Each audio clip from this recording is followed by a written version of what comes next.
भाद्रपद महीने के कृष्ण पक्ष की अष्टमी तिथि को जन्माष्टमी मनाई जाती है और इस दिन भगवान श्री कृष्ण का जन्मोत्सव यानी कि जन्म हुआ था, तो जन्माष्टमी मनाई जाएगी।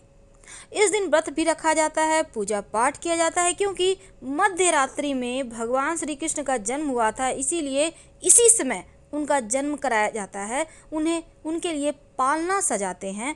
कहते हैं इस दिन व्रत रखने से भगवान श्री कृष्ण निसंतान दंपतियों को संतान का सुख देते हैं। भगवान श्री कृष्ण उनकी समस्त मनोकामनाओं की पूर्ति करते हैं। तो इस दिन तमाम तरह के प्रयोग भी किए जाते हैं सुख समृद्धि पाने के लिए। भगवान श्री कृष्ण उनके जीवन में धन की मुश्किलों को दूर करते हैं और यहाँ तक कि किसी भी तरह का कोई भौतिक सुख सुविधाएं चाहिए मनुष्य को, तो वो भी भगवान श्री कृष्ण की कृपा से ही प्राप्त होती है। क्योंकि जब आप भगवान श्री कृष्ण की पूजा करते हैं तो जीवन में प्रेम बढ़ता है, सुख बढ़ता है, आनंद बढ़ता है, और जो आनंद देने वाले हैं वो परमानंद भगवान श्री कृष्ण ही हैं। इस दिन क्योंकि जन्माष्टमी के पहले ही आप अपने घर में कुछ खास वस्तुएं हैं जो भगवान श्री कृष्ण को बहुत प्रिय है, आप पहले से ही घर ले आइए। ये बहुत आवश्यक है, क्योंकि जब आप उनकी पूजा करेंगे, उनको मनाएंगे, तो उस समय इन वस्तुओं का होना जरूरी है।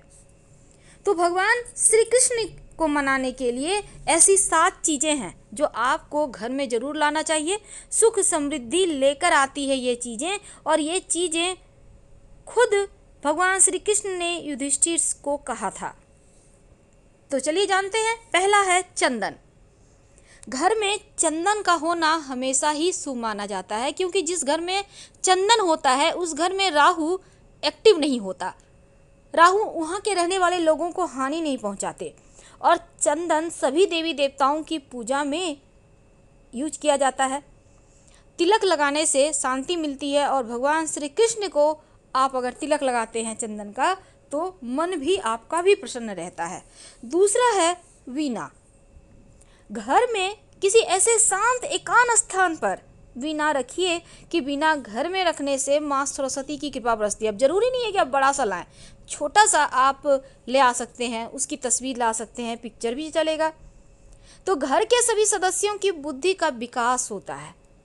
घर लाने से आपकी हर परेशानी अपने आप समाप्त हो जाती है, और ऐसे घर में बच्चे खूब तरक्की करते हैं, और घर में धन की कमी कभी नहीं होता जहाँ पर वीणा होता है। तीसरी वस्तु है घी, और वो भी गाय का ही घी, क्योंकि भगवान श्री कृष्ण को गायें बहुत प्रिय हैं, और ऐसा कहा जाता है कि जिस घर में गाय के दूध से बना शुद्ध घी रहता है, नियमित रूप से उसका सेवन किया जाता है, उस घर में स्वयं माँ लक्ष्मी विचरण करती हैं।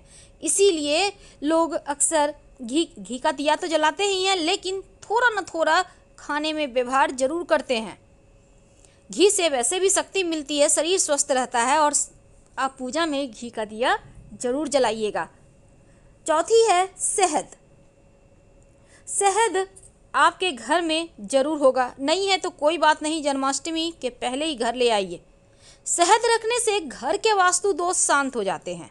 घर के पूजा में शहद जरूरी है रखना, क्योंकि सभी देवी देवताओं को इसे अर्पित किया जाता है, भोग लगाया जाता है, और जिन घरों में रोज पूजा की जाती है उन घरों में देवी देवताओं की विशेष कृपा बरसती रहती है।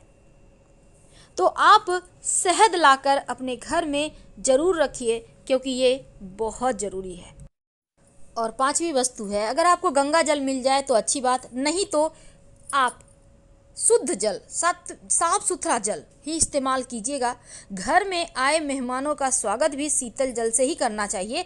ऐसा करने से कुंडली के सारे दोष समाप्त हो जाते हैं। आपके घर में कोई आता है, कुछ नहीं तो कम से कम गुड़ और पानी ही दे दें। पहले के ज़माने से ही ये विधान है, क्योंकि ऐसा करने से सिर पर आए तमाम संकट दूर हो जाते हैं। अगर आप किसी को पानी के लिए पूछ लेते हैं तो।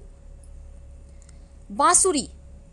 भगवान श्री कृष्ण को बांसुरी बहुत प्रिय है, और जिस घर में बांसुरी होती है वहाँ धन और प्रेम की कमी कभी नहीं होती, और वास्तु के अनुसार इसे घर में रखना शुभ होता है, क्योंकि बांस की बांसुरी घर में रखने से घर के कलेश, घर की समस्याएं दूर हो जाती हैं।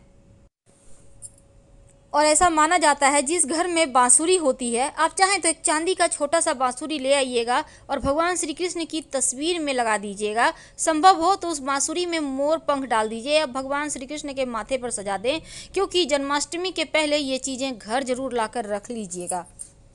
बाल गोपाल की मूर्ति या तस्वीर, यदि संतान सुख को लेकर चिंतित हैं तो अपने घर की दीवार पर बाल गोपाल की तस्वीर जरूर लगाइए। और घर की दीवारों पर कान्हा की तस्वीर लगाने से मन की मुरादें पूरी होती है, जीवन की परेशानियां समाप्त होती है, आप प्रसन्न रहने लगते हैं, सारे दुख समाप्त हो जाते हैं। अब एक और ख़ास वस्तु जो इस समय जरूर लाइएगा। अगर जीवन में धन की बहुत मुश्किलें हैं, बहुत ज़्यादा परेशानी है, तब एक छोटा सा काम करें। आप जन्माष्टमी के पहले या उसी दिन घर पर गाय और बछड़े की मूर्ति ले आइएगा। और ऐसा कहा जाता है जिस घर में मूर्ति या तस्वीर गाय बछड़े की होती है, उस घर में धीरे धीरे धन की स्थिति सुधरने लगती है और घर में धन आने लगता है।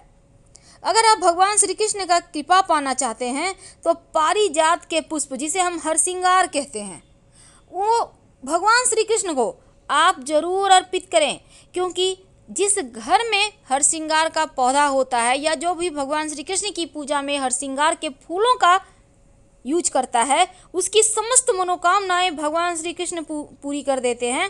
और बाल गोपाल का आप शंख में दूध भरकर अभिषेक करें, मोर पंख अर्पित करें तो भगवान बहुत प्रसन्न होते हैं।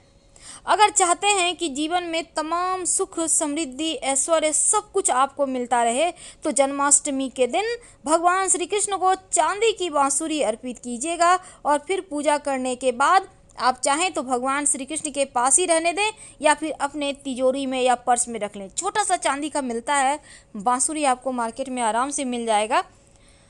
और बांसुरी में आप एक जो बांसुरी में आगे में देखिएगा, चांदी की बांसुरी में हल्का सा छेद बना रहता है, उसमें आप धागा लगा दीजिएगा रंग बिरंगा, जैसे बच्चों को प्रसन्न किया जाता है ना, बिल्कुल वैसे। आप देखिएगा आपके दिन बदल जाएंगे, आपके जीवन की परेशानियां समाप्त हो जाएगी। और इस बार जन्माष्टमी पर ग्रह नक्षत्रों का विशेष संयोग बन रहा है और इस कारण इस बार की जन्माष्टमी बहुत खास हो गई है।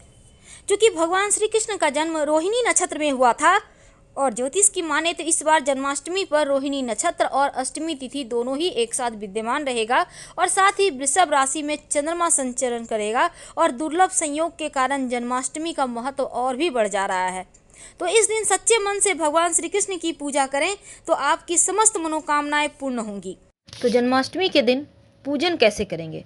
देखिए, जन्माष्टमी के दिन एक दिन का उपवास रखा जाता है और भगवान के जन्म के पश्चात जो लोग व्रत रखे हैं जश्न मनाते हैं और इसके बाद लोग अपना व्रत तोड़ते हैं। पूजा मध्य रात्रि के बाद शुरू होती है, जब भगवान श्री कृष्ण की प्रतिमा को स्नान कराया जाता है। इसके बाद प्रभु को नए वस्त्र पहनाकर पालने में बैठाया जाता है और भक्ति गीत गाकर उनकी पूजा की जाती है। भगवान को चूरन, फल, मिठाई और अन्य चीज़ों का भोग लगाया जाता है और बाद में भोग को प्रसाद के रूप में ग्रहण कर व्रत तोड़ने का विधान है। तो फिलहाल विदा लेते हैं। जानकारी अच्छी लगे तब लाइक कर सब्सक्राइब करें, अपनों से शेयर करें और आप चाहें तो ज़्यादा जानकारी के लिए आप हमारे वेबसाइट granddharmasarmarg.com गूगल सर्च करके आ सकते हैं। वेबसाइट का लिंक आपको डिस्क्रिप्शन में मिल जाएगा। हर हर महादेव। धन्यवाद।